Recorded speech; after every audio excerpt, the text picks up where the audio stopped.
Hi hello सगळ्यांना नमस्कार आणि वेलकम टू माय ब्लॉग. तर आता श्रवण स्कूलमध्ये चालला होता आणि आज खास दिवस आहे श्रवणसाठी पण आणि माझ्यासाठी पण.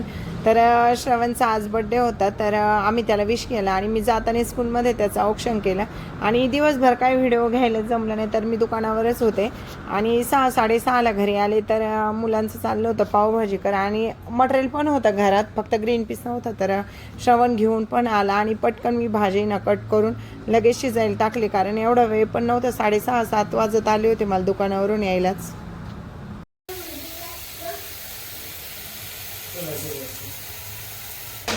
आणि इकडे सगळे ना भाज्या कुकरला लावून घेतल्या, तोपर्यंत म्हटलं कढईत फोडणीची तयारी करू. तर तेल टाकून छान असं आहे ना कांदा गुलाबी रंग येईपर्यंत तळून घेतला. तर कोणी कोणी ना शिमला ते सगळे ना कुकरमध्ये, म्हणजे जसं मी बाकीच्या भाज्या टाकल्या ना तसंच भाज्या शिजायला टाकतात आणि कांद्याचीच फक्त फोडणी देतात. पण मी कांदा आणि शिमला मिरची ना टाकत असते. आणि इकडं कांदा परतोच तवर आहे ना आपल्या भाज्या पण सगळ्या शिजून झाल्या होत्या आणि चांगल्या आहे ना गाळ होईपर्यंत मी शिजून घेतल्या होत्या भाज्या सगळ्या.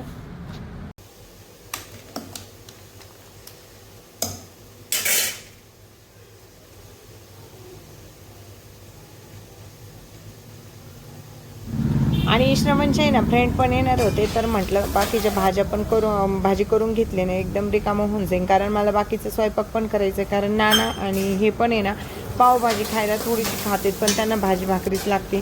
तर दुसरी भाजी आणि मला भाकरी पण करायची होते 2. तर म्हटलं आधी भाजी करून घ्यावा, पटकन उरकून जाईल. तर त्याच्यात आहे ना मी अद्रक लसूण पेस्ट टाकली आणि शिमला टाकून आहे ना गुलाबी रंग होईपर्यंत छान असं आहे ना परतून घेतलं होतं. आणि त्याच्यानंतर आहे ना मी पावभाजी मसाला, थोडीशी हळद, लाल तिखट आणि थोडा घरचा मसाला टाकला होता. तर तो आहे ना छान असा आहे ना परतून घेतला होता तेल सुटेपर्यंत. आणि 8-8:30ला आहे ना हे पण दुकानावरून येते, तर म्हटलं आल्यानंतरच आपण बड्डे करू, तोपर्यंत तयारी पण होऊन जाईल सगळी. तर छान असं आहे ना तेल सुटलं आणि त्याच्यानंतर मी त्या भाज्यांना आहे ना छान असं बारीक करून घेतलं होतं.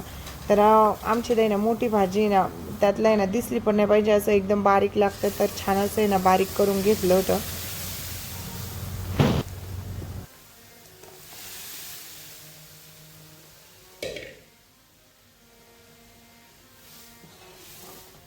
आणि भाज्या छान शिजल्या ना तर बारीक व्हायला पण आहे ना त्याला जास्त वेळ लागत नाही. तर मॅशरनी ना छान असं बारीक झाल्या, पटकन झाल्या होत्या. आणि तुम्ही पाहू शकता थोडा वेळ ना उकळी आल्यानंतर खूप छान आपली भाजी झाली होती आणि रंगही भारी आला होता.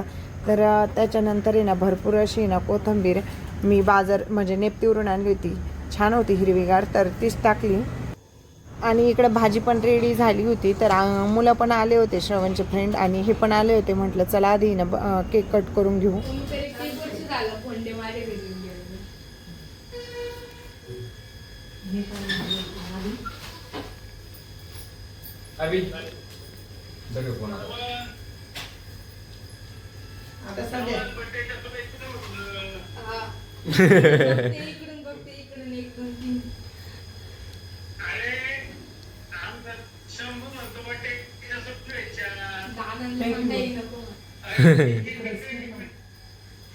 थँक्यू म्हण ना. थँक्यू. पण तुम्ही कॅमेरा फ्लिप करा ना. आणि सकाळी ना दादांचा काही कॉल आला नाही, तर नेमकी दादांचं आहे ना कॉल शंभूला बोलायचं होतं म्हणून आलं होतं. तर शंभू आज दिवसभर नाराज होत, कारण त्याची मम्मी ना माहेरी गेली होती. तर तिच्या आजोबाईंना एक्सपायर झाले होते काल, तर ती पण माहेरी गेलेली आहे आणि शंभू इकडे आहे, त्याच्यामुळे त्याला थोडंसं हे वाटतं ना, त्याच्यामुळे ना दादांनी त्याला कॉल करून दिली त्या श्रवणचा बड्डे दाखवायला. तर म्हणजे बड्डे चालू असतानाच त्यांचा कॉल आला होता.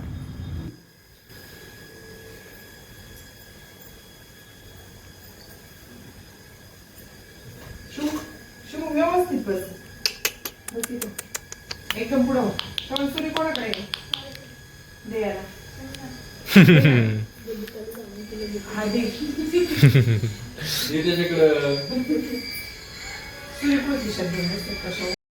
आणि इकडं पाहिलं असेल तर शिवांश ना रुसून बसला होता, कारण शिवांशला ना सुरी लागत होती आणि श्रवणचं आणि शिवांचं जास्त पटतच नाही, त्याच्यामुळे ना त्यांचं सारखं चालू असतं. आणि शिवांशनी ना ते श्रवणी ना सुरी लपून ठेवली, त्याच्यामुळे शिवांश थोडा रुसला होता. तर सुरी दिल्यानंतरच तो पुढं थोडंसं हे झाला. म्हटलं दोघं जण मिळून केक कट करा, तरी पण काही तो हे नाही झाला. तर बस थोडंसं हे करून मग तो केक कट केला त्यांनी. आणि श्रवणचं आहे ना आणि शिवांचं दोघांचं पण आधी ना औक्षण करून घेतलं. तोपर्यंत आरव येत होता आणि केक कट झाला ना तरी पण आरव काय आला नाही. मग नंतर परत आरवचा काही छोटा आहे, श्रीवांशपेक्षा पण छोटा आहे. तर नंतर आहे ना केक कट झाल्यानंतरच आरव आला होता.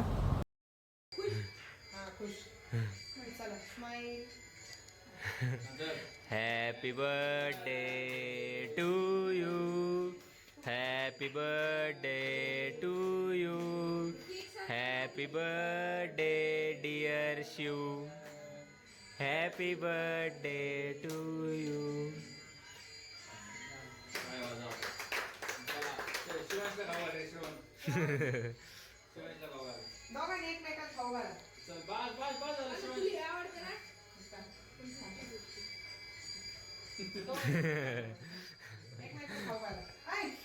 काय फायदा नाही अभि, मी नाही तू सारखं आहे.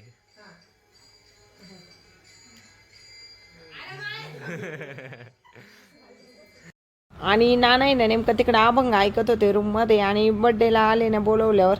तर ते मोबाईल तसंच चालू राहिलं तर लक्षातच नाही आलं ते बंद करायचं. तर आता आहे ना मोबाईलमध्ये भजनाचा आहे ना आवाज येतोय आपल्या याच्यात, त्याच्यामुळे जास्त म्यूट करावा लागला आहे आवाज. आणि हातात तसंच मोबाईल राहिलं तेव्हा काही कोणाच्या लक्षातच नाही आलं.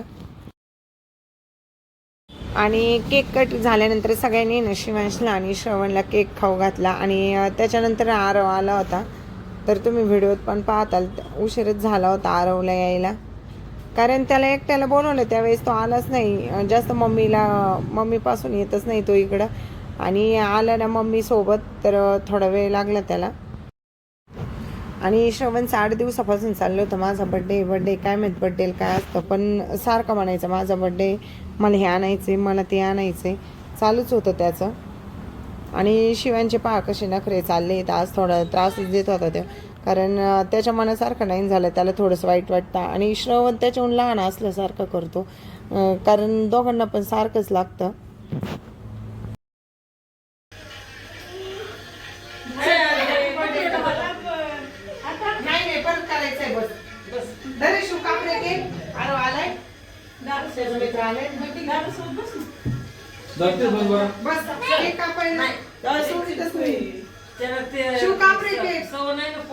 तुझ्यासाठी ठेवलंय बघ, शिव केक कापरे. Happy birthday to you, happy birthday dear Shivansh, happy birthday to. आणि आरव आल्यानंतर आहे ना त्याला थोडंसं वेगळं वाटलं केक कट झालाय म्हणून. तर आम्ही परत शिवांशला आहे ना कट केक करायला लावला होता.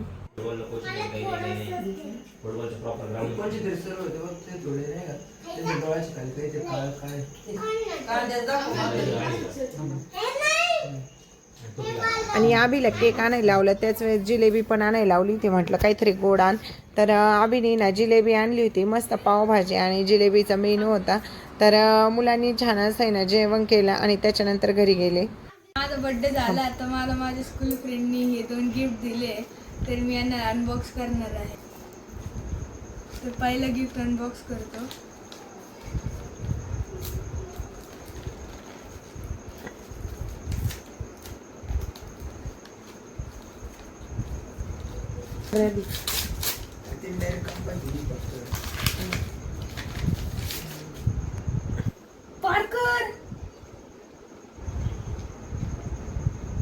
पार्कर येते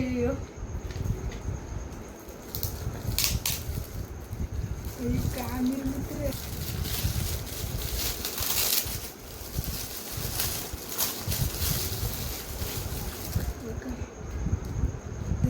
काय माहित काय काचेचं बोल. हॅपी बर्थडे लिहिलं याच्यावर. खाली टाकून पहा ना, तू लाईट लागत असेल काचेचं आहे तर. काचेचं आहे. अरे दे ना. हा काचेचंच आहे, त्याला जपून ठेव त्याला. अरे याच्यावर असं ठेवायचं, मग ते दिसते. तू असं ठेवायचं याच्यावर. नंतर इकडून लाईट लावायची. लावून बघ ना. अभि ठेव रे त्याच्यावर. तरी अशी लाईट आहे. तर याच्यावर हॅपी बर्थडे लिहिलंय. छान आहे ना. आणि श्रवणला आहे ना, श्रवणच्या फ्रेंडने ना गिफ्ट दिलं होतं, तर त्याला खूप आवडलं ते आणि मस्त होतं. तर व्हिडिओ आवडल्यास नक्की लाईक, शेअर आणि कमेंट करा. चॅनलला जर नवीन कोणी असाल तर सबस्क्राईब करायला विसरू नका.